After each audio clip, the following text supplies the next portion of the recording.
অত্যন্ত দুর্ভাগ্যের বিষয় যে একদম পরিকল্পনা চক্রান্ত করে আজকে এই মানুষগুলোর উপরে অত্যাচার বিজেপি করছে, নির্বাচন কমিশন করছে।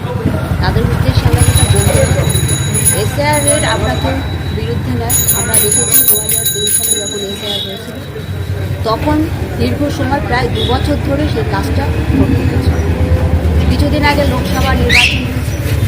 তাদের কাছে আমার প্রশ্ন, বিজেপি সরকারের কাছে প্রশ্ন, মাননীয় প্রধানমন্ত্রী স্বরাষ্ট্রমন্ত্রীর কাছে আমাদের প্রশ্ন, তাহলে এসআইআরটা করার জন্য প্রয়োজন হলো আপনারা লোকসভা ইলেকশনের আগে কেন করলেন?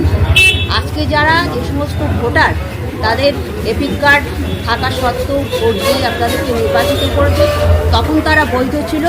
আর আজকে যখন 2026-এ বাংলা নির্বাচন আসছে, এখন আপনাদের মনে হচ্ছে যে আজকে বৈধ তারা ভোটার নয়। এই প্রশ্নটা আমি আপনাদের কাছে নির্বাচন কমিশনের কাছে রাখছি।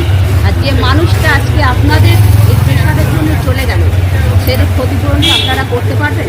একটা মানুষ তার মানসিকতা কোন জায়গায় না পৌঁছালে সে সুইসাইড করতে পারে। তো আপনাদের কাছে আমরা বিনীত অনুরোধ রাখছি, এই অত্যাচারী প্রক্রিয়াটা আপনারা ইমিডিয়েট বন্ধ করুন। ইতিমধ্যে এই এসআইআর আতঙ্কে সারা রাজ্যে 11 জন 12 জন মানুষের ডেথ হয়েছে। আগামী দিন আরও কি অপেক্ষা করছে আমাদের।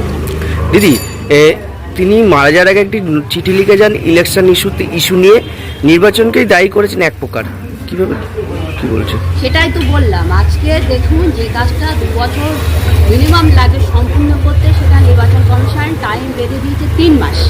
তো আপনারা বলুন, একটা বিএলও যে সিস্টেম নির্বাচন কমিশন করে দিয়েছে, একটা ফর্ম ফিল আপ থেকে আপলোড করতে গেলে যে সময়টা লাগছে, প্রত্যেক দিন 150 থেকে 200 ফর্ম ফিল আপ করতে হচ্ছে, এটা বাস্তবে একটা মানুষের পক্ষে সম্ভব না।